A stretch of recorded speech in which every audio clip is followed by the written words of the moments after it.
बोलो जयकारा बोल मेरे श्री गुरु महाराज की जय। श्री परमहंस दयाले जी महाराज की जय। कृष्ण कन्हैया लाल की जय। श्रीमद् भागवत गीता जी के दूसरे अध्याय का महात्म्य। हरे रामा रामा रामा हरे हरे, हरे कृष्णा कृष्णा कृष्णा हरे हरे।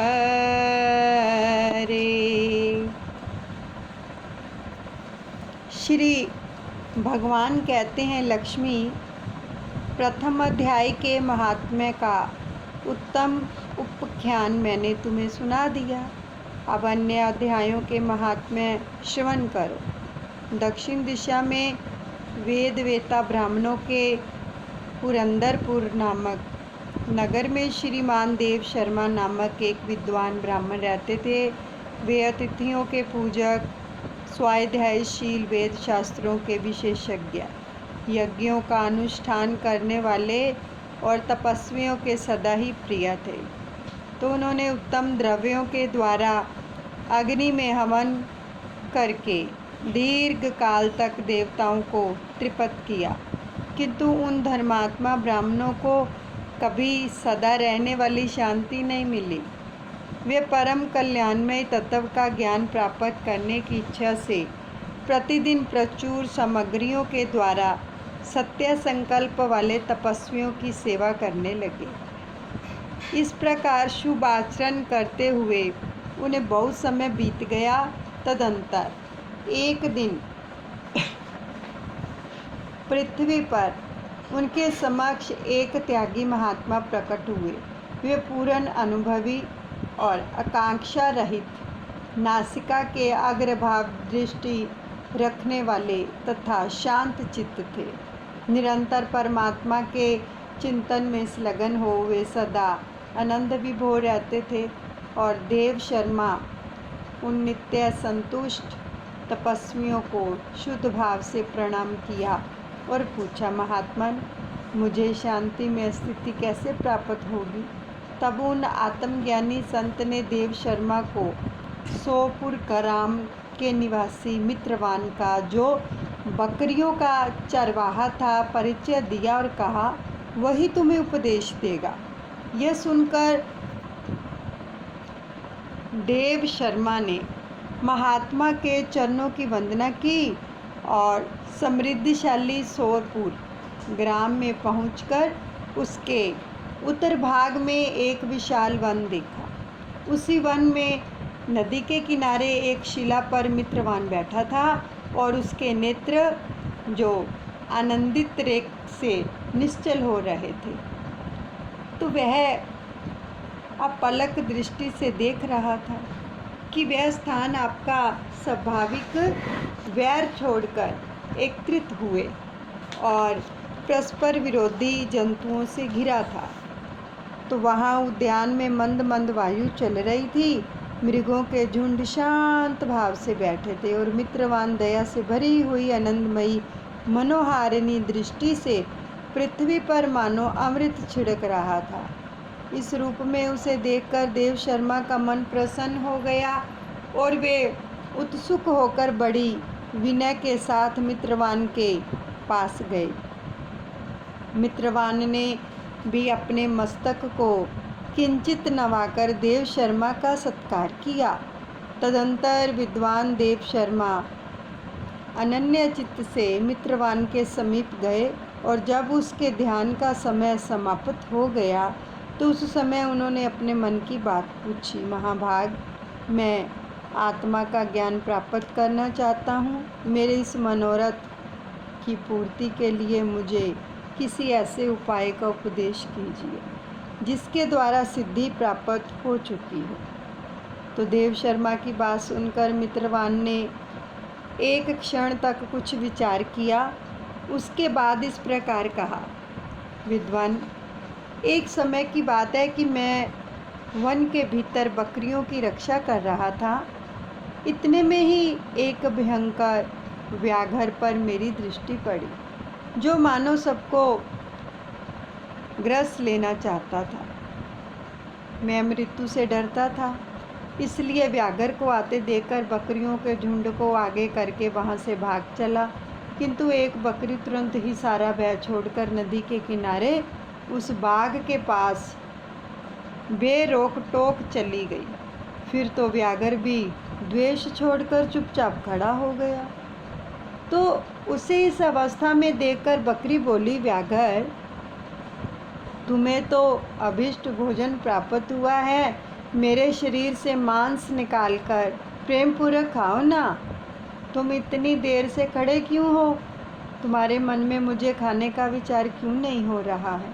तो व्याघ्र बोला, बकरी, इस स्थान पर आते ही मेरे मन में से द्वेष का भाव निकल गया, भूख प्यास भी मिट गई, इसलिए पास आने पर भी अब मैं तुझे खाना नहीं चाहता। व्याघ्र के यूँ कहने पर बकरी बोली, ना जाने मैं कैसे निर्भय हो गई हूँ, इसमें क्या कारण हो सकता है? यदि तुम जानते हो तो बताओ। यह सुनकर व्याघ्र ने कहा, मैं भी नहीं जानता, चलो सामने खड़े हुए इन महापुरुष से पूछें। ऐसा निश्चय करके वे दोनों वहाँ से चल दिए और उन दोनों के स्वभाव में यह विचित्र परिवर्तन देखकर मैं बहुत विस्मय में पड़ा था। इतने में ही उन्होंने मुझसे ही आकर प्रश्न किया और वहाँ वृक्ष की शाखा पर एक वानर राज था। उन दोनों के साथ मैंने भी वानर राज से पूछा, विप्रवर। मेरे पूछने पर वानर राज ने आदरपूर्वक कहा, अजापाल, सुनो, इस विषय में मैं तुम्हें प्राचीन वृतांत सुनाता हूँ। यह सामने वन के भीतर जो बहुत बड़ा मंदिर है, उसकी ओर देखो। इसमें ब्रह्मा जी का स्थापित किया हुआ एक शिवलिंग है। पूर्व काल में यहाँ सुकर्मा नामक एक बुद्धिमान महात्मा रहते थे, जो तपस्या में संलग्न होकर इस मंदिर में उपासना करते थे। वे वन में से फूलों का संग्रह कर लाते और नदी के जल से पूजनीय भगवान शंकर को स्नान कराकर उन्हीं से उनकी पूजा किया करते थे। इस प्रकार आराधना का कार्य करते हुए सुकर्मा यहाँ निवास करते थे। बहुत समय के बाद उनके समीप किसी अतिथि का आगमन हुआ और सुकर्मा ने भोजन के लिए फल लाकर अतिथि को अर्पण किया और कहा, विद्वान, मैं केवल तत्व ज्ञान की इच्छा से भगवान शंकर की आराधना करता हूँ। आज इस आराधना का फल परिपक्व होकर मुझे मिल गया, क्योंकि इस समय आप जैसे महापुरुषों ने मुझ पर अनुग्रह किया। और सुकर्मा के ये मधुर वचन सुनकर तपस्या के धनी महात्मा अतिथि को बड़ी प्रसन्नता हुई। उन्होंने एक शिलाखंड पर गीता का दूसरा अध्याय लिख दिया। तो ब्राह्मण को उसके पाठ एवं अभ्यास के लिए आज्ञा देते हुए कहा, ब्राह्मण, इसमें से तुम्हारा आत्मज्ञान संबंधी मनोरथ अपने आप सफल हो जाएगा। यूँ सुनकर वे बुद्धिमान तपस्वी सुकर्मा के सामने ही उसके देखते देखते अंतर ध्यान हो गए। अब सुकर्मा विस्मित होकर उनके आदेश के अनुसार निरंतर गीता के द्वितीय अध्याय का अभ्यास करने लगा। तदंतर दीर्घ काल के पश्चात अंतकरण शुद्ध होकर उन्हें आत्मज्ञान की प्राप्ति हुई। फिर वे जहाँ जहाँ गए वहाँ वहाँ का तपोवन शांत हो गया, तो उनमें शीत उष्ण और राग द्वेष आदि की बाधाएं दूर हो गई। इतना ही नहीं कि उन स्थानों में भूख प्यास का कष्ट भी जाता रहा तथा भय का सर्वथा अभाव हो गया। यह सब द्वितीय अध्याय का जप करने वाले सुकर्मा ब्राह्मण की तपस्या का प्रभाव समझो। मित्रवान कहता है कि वानरराज के यूँ कहने पर मैं प्रसन्नतापूर्वक बकरी और बाघ के साथ उस मंदिर की ओर गया। वहाँ जाकर शिलाखंड पर लिखे हुए गीता के द्वितीय अध्याय को मैंने देखा और पढ़ा। उसी की आवृत्ति करने से मैंने तपस्या का पार पा लिया है। अतः भद्र पुरुष, तुम भी सदा द्वितीय अध्याय की ही आवृत्ति किया करो। ऐसा करने पर मुक्ति से दूर नहीं रहेगी, तुमसे मुक्ति दूर नहीं रहेगी। तो श्री भगवान कहते हैं, प्रिय मित्रवान के इस प्रकार आदेश देने पर देव शर्मा ने उसका पूजन किया और उसे प्रणाम करके पुरंदरपुर की राह ली। वहाँ किसी देवालय में पूर्वोक्त आत्मज्ञानी महात्मा को पाकर उन्होंने यह सारा वृत्तांत निवेदन किया और सबसे पहले उन्हीं से द्वितीय अध्याय को पढ़ा। उनसे उपदेश पाकर शुद्ध अंतकरण वाले सुकर्मा प्रतिदिन बड़ी श्रद्धा के साथ द्वितीय अध्याय का पाठ करने लगे। तब से उन्होंने अनवद्य प्रशंसा के योग्य परम पद को प्राप्त कर लिया। लक्ष्मी, यह द्वितीय अध्याय का उपाख्यान जो है वो कहा गया है। दूसरा अध्याय अब भगवान और श्री कृष्ण और श्री अर्जुन संवाद है।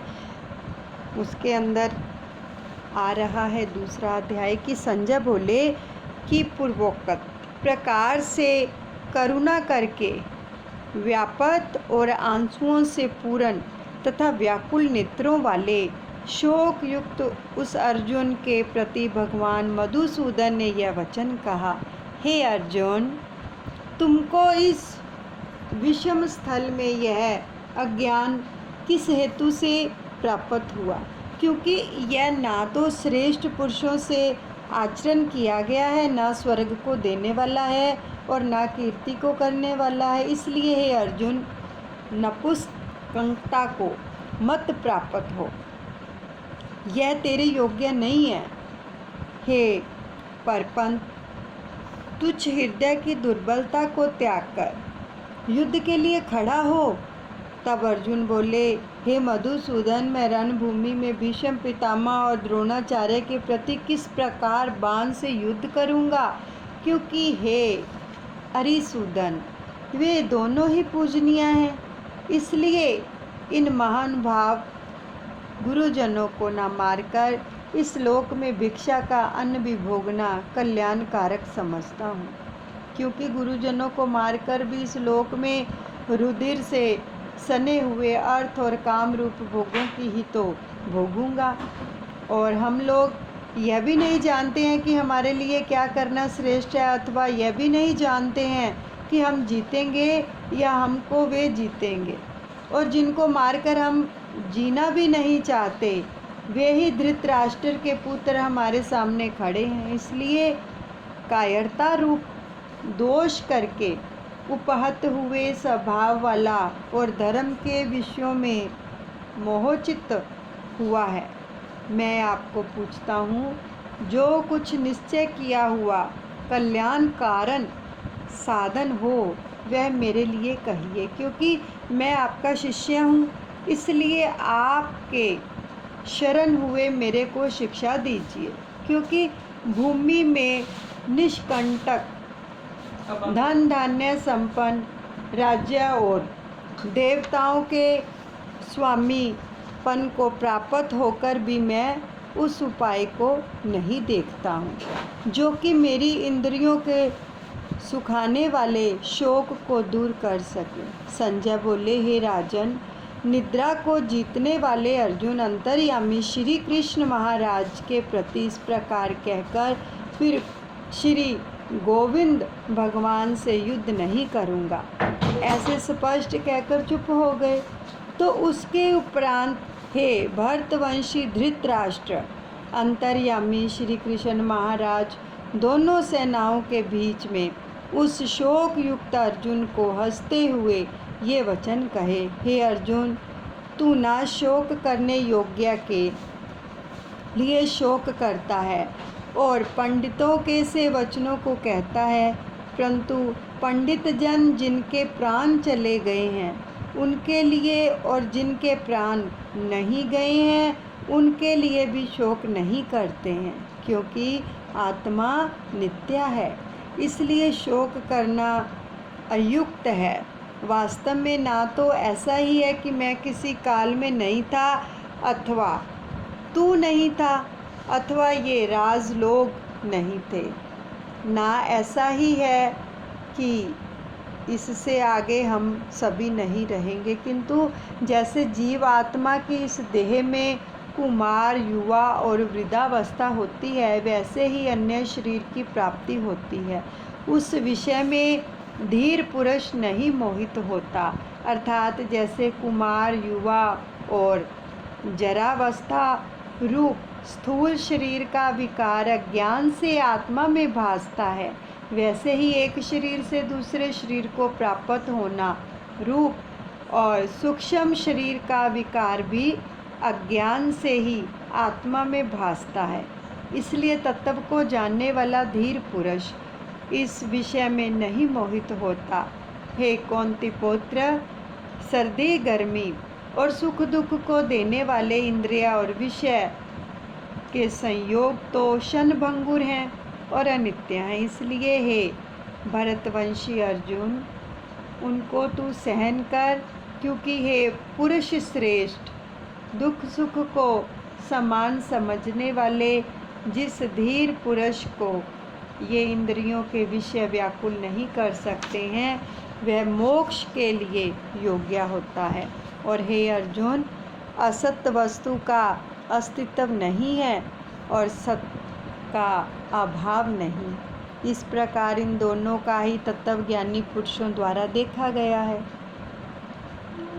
इस न्याय के अनुसार नाश रहित तो उसको जान की जिससे यह संपूर्ण जगत व्यापक है, क्योंकि इस अविनाशी का विनाश करने को कोई भी समर्थ नहीं है। और इस नाश रहित अपरम्य नित्य स्वरूप जीव आत्मा के ये सब शरीर नाशवान कहे गए हैं। इसलिए हे भरतवंशी अर्जुन, तू युद्ध कर। जो इस आत्मा को मारने वाला समझता है तथा जो इसको मरा मानता है, वे दोनों ही नहीं जानते हैं, क्योंकि यह आत्मा ना मारता है और ना मारा जाता है। यह आत्मा किसी काल में भी ना जन्मता है और ना मरता है, अथवा ना यह आत्मा हो करके फिर होने वाला है, क्योंकि यह अजन्मा, नित्य, शाश्वत और पुरातन है। शरीर के नाश होने पर भी यह नाश नहीं होता। हे पृथापुत्र अर्जुन, जो पुरुष इस आत्मा को नाश रहित, नित्य, अजन्मा और अभव्य जानता है, वह पुरुष कैसे किसको मरवाता है और कैसे किसको मारता है। और यदि तू कहे कि मैं तो शरीरों के वियोग का शोक करता हूँ, तो यह भी उचित नहीं है, क्योंकि जैसे मनुष्य पुराने वस्त्रों को त्याग कर दूसरे नए वस्त्र को ग्रहण करता है, वैसे ही जीवात्मा पुराने शरीर को त्याग कर दूसरे नए शरीरों को प्राप्त होता है। हे अर्जुन, इस आत्मा को शस्त्र आदि नहीं काट सकते और ना इसको आग नहीं जला सकती और ना इसको जल गीला कर सकते हैं और वायु नहीं सुखा सकता है, क्योंकि यह आत्मा अच्छेद्य है।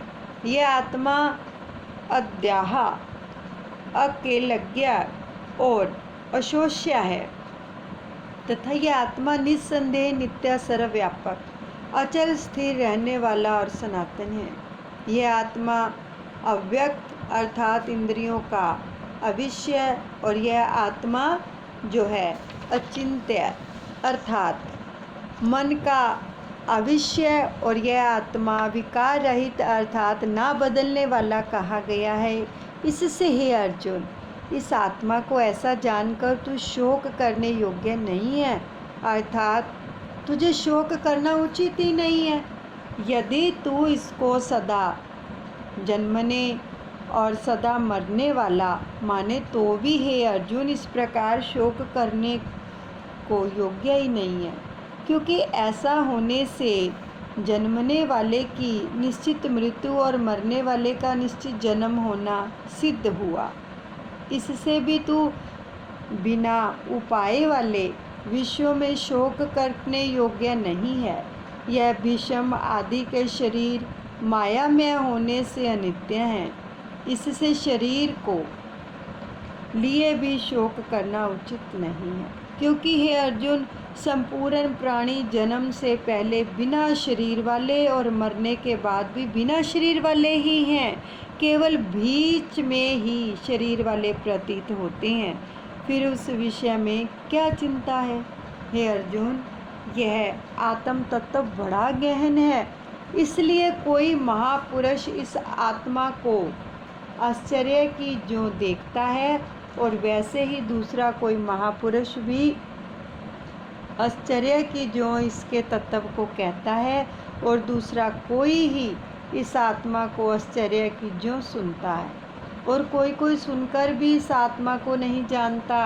हे अर्जुन, यह आत्मा सबके शरीर में सदा ही अवध्यय है, इसलिए संपूर्ण भूत प्राणियों के लिए तू शोक करने योग्य नहीं है, और अपने धर्म को देखकर भी तू भय करने योग्य नहीं है, क्योंकि धर्मयुक्त युद्ध से बढ़कर दूसरा कोई कल्याणकारक कर्तव्य क्षत्रिय के लिए नहीं है। हे पार्थ, अपने आप प्राप्त हुए और खुले हुए स्वर्ग के द्वार रूपी इस प्रकार के युद्ध को भाग्यवान क्षत्रिय लोग ही पाते हैं। और यदि तू इस धर्म युक्त संग्राम को नहीं करेगा तो सब धर्म को और कीर्ति को खोकर पाप को प्राप्त होगा, और सब लोग तेरी बहुत काल तक रहने वाली अपकीर्ति को भी कथन करेंगे, और वह अपकीर्ति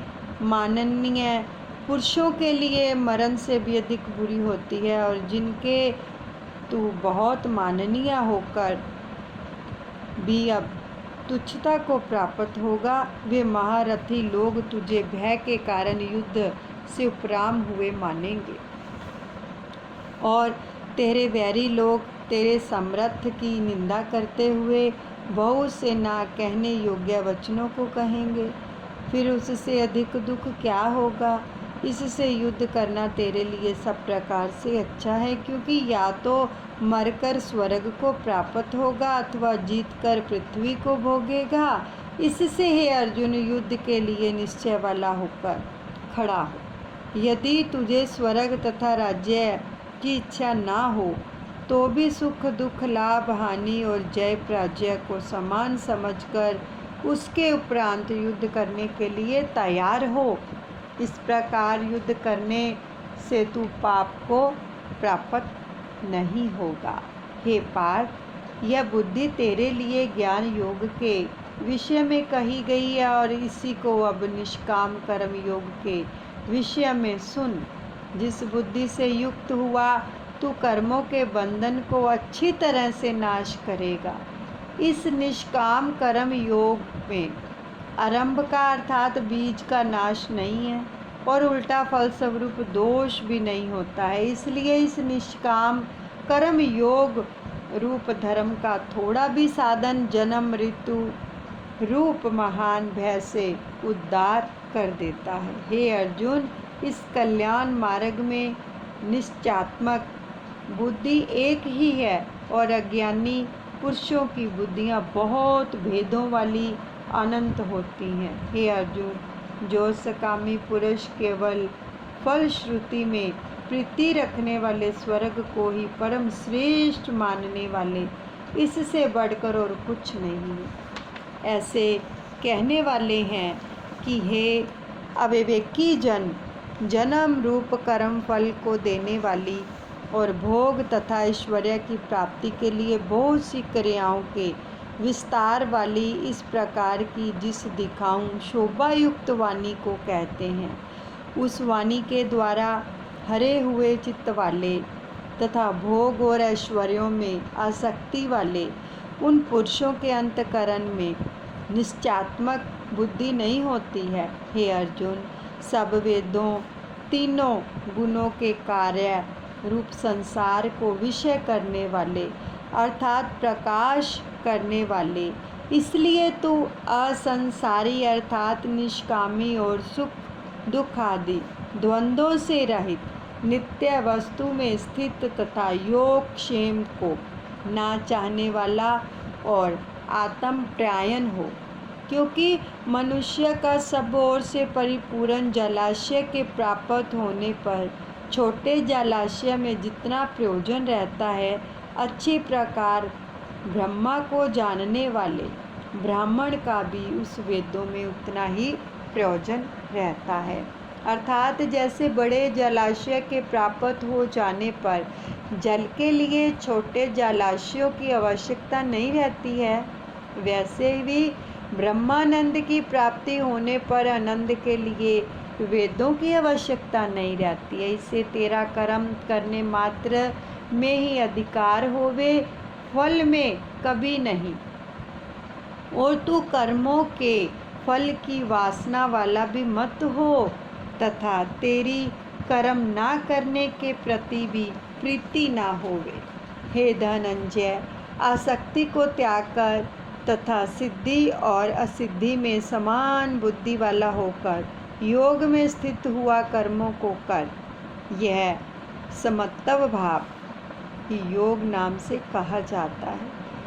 इस समत्व रूप बुद्धि योग से सकाम कर्म अत्यंत तुच्छ है।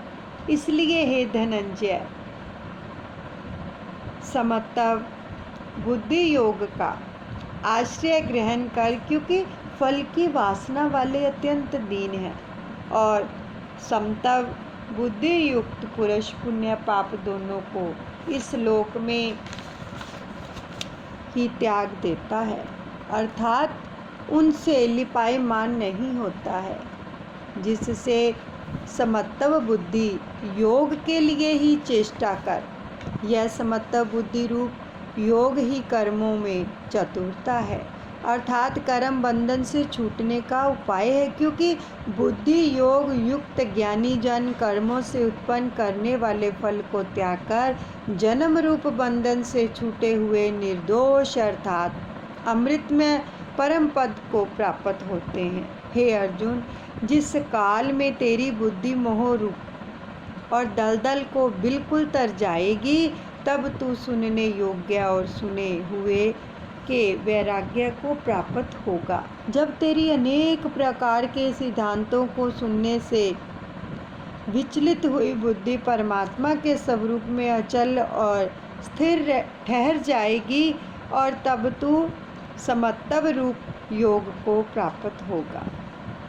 तो इस प्रकार भगवान के वचनों को सुनकर अर्जुन ने पूछा, हे केशव, समाधि में स्थित स्थिर बुद्धि वाले पुरुष का क्या लक्षण है, और स्थिर बुद्धि वाले पुरुष जो है वो कैसे बोलता है, कैसे बैठता है, कैसे चलता है। उसके उपरांत श्री कृष्ण महाराज बोले, हे अर्जुन, जिस काल में यह पुरुष मन में स्थित संपूर्ण कामनाओं को त्याग देता है, उस काल में आत्मा ही आत्मा में संतुष्ट हुआ स्थिर बुद्धि वाला कहा जाता है, तथा दुखों की प्राप्ति में उद्वेग रहित है मन जिसका, और सुखों की प्राप्ति में दूर हो गई है सप्राहा जिसकी, तथा नष्ट हो गए हैं राग भय और क्रोध जिसके, ऐसा मुनि स्थिर बुद्धि कहा जाता है। जो पुरुष सर्वत्र स्नेह रहित हुआ, उन शुभ तथा अशुभ वस्तुओं को प्राप्त होकर ना प्रसन्न होता है और ना द्वेष करता है, उसकी बुद्धि स्थिर है। और कछुआ अपने अंगों को जैसे समेट लेता है, वैसे ही यह पुरुष भी जब सब ओर से अपनी इंद्रियों को और इंद्रियों के विषयों से समेट लेता है, तब उसकी बुद्धि स्थिर होती है। यद्यपि इंद्रियों के द्वारा विषयों को न ग्रहण करने वाले पुरुष के भी केवल विषय तो निर्वित हो जाते हैं, परंतु जो राग हैं वे निर्वित नहीं होता। और इसका पुरुषत्व तो राग भी परमात्मा को साक्षात करके निर्वित हो जाता है। और हे अर्जुन, जिससे कि यत्न करते हुए बुद्धिमान पुरुष के भी मन को यह प्रमथन स्वभाव वाली इंद्रियां बलात्कार लेती हैं।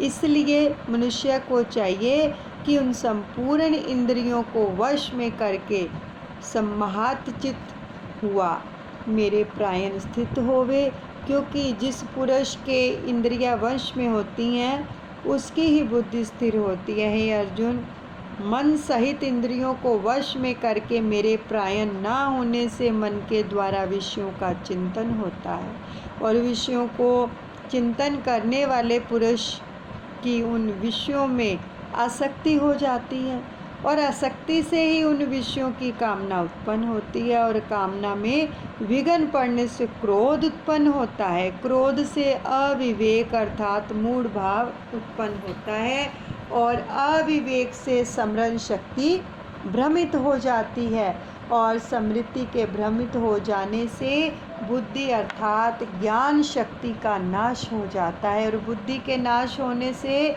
यह पुरुष अपने श्रेय साधन से गिर जाता है। परंतु स्वाधीन अंतकरण वाला पुरुष राग द्वेष से रहित अपने वश में की हुई इंद्रियों के द्वारा विषयों को भोगता हुआ अंतकरण की प्रसन्नता अर्थात स्वच्छता को प्राप्त होता है। तो उस निर्मलता के होने पर उसके संपूर्ण दुखों का अभाव हो जाता है, और उस प्रसन्नचित्त वाले पुरुष की बुद्धि शीघ्र ही अच्छी प्रकार स्थिर हो जाती है। हे अर्जुन, साधन रहित पुरुष के अंतकरण में श्रेष्ठ बुद्धि नहीं होती है, और उस अयुक्त के अंतकरण में आसक्ति भाव भी नहीं होता है, और बिना आसक्ति भाव वाले पुरुष को शांति भी नहीं होती है, और फिर शांति रहित पुरुषों को सुख कैसे हो सकता है? क्योंकि जल में वायु नाव को जैसे हर लेती है, वैसे ही विषयों में विचरती हुई जो इंद्रियों के बीच में जिस इंद्रिया के साथ मन रहता है ना, वह एक ही इंद्रिया इस अयुक्त पुरुष की बुद्धि को हरण कर लेती है। तो इससे हे महाबाहो, जिस पुरुष की इंद्रियां सब प्रकार इंद्रियों के विषयों से वश में की हुई होती हैं, उसकी बुद्धि स्थिर होती है। और हे अर्जुन, संपूर्ण भूत प्राणियों के लिए जो रात्रि है उस नित्य शुद्ध बोध स्वरूप परमानंद में भागवत को प्राप्त हुआ योगी पुरुष जागता है, और जिस नाशवान क्षण भंगुर संसार की सुख में सब भूत प्राणी जागते हैं, तत्व को जानने वाले मुनि के लिए वह रात्रि है। जैसे सब ओर से परिपूर्ण अचल प्रतिष्ठा वाले समुद्र के प्रति नाना नदियों के उसके जल और चलायमान न करते हुए समा जाते हैं, वैसे ही जिस स्थिर बुद्धि पुरुष के प्रति संपूर्ण भोग किसी प्रकार का विकार उत्पन्न किए बिना ही समा जाते हैं, वह पुरुष परम शांति को प्राप्त होता है, ना कि भोगों को चाहने वाला। क्योंकि जो पुरुष संपूर्ण कामनाओं को त्याग कर ममता रहित और अहंकार रहित और सप्राह रहित हुआ वर्तता है, वह शांति को प्राप्त होता है। हे अर्जुन, यह ब्रह्मा को प्राप्त हुए पुरुष की स्थिति है।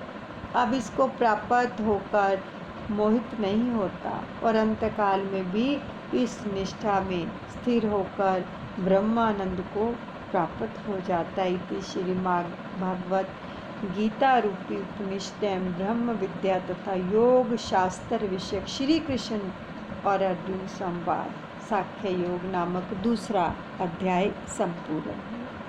हरे राम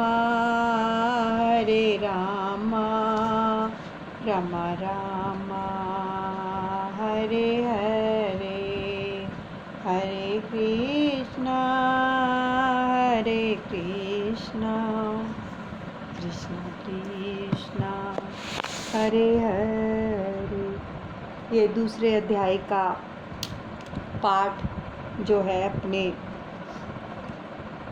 पितरों के अर्पण कीजिए, ताकि प्रभु उनका कल्याण करें। जिनको हम जानते भी नहीं है, जो पहले भी हो चुके हैं, उनके अर्पण कर दीजिए पितरों के। प्रभु उनका उद्धार करें, उनको सद्गति प्रदान करें। और सभी बड़े बुज़ुर्गों का आशीर्वाद सब परिवारों पर बना रहे। बोलो जयकारा, बोल मेरे श्री गुरु महाराज की जय, श्री परमहंस दयाल जी महाराज की जय।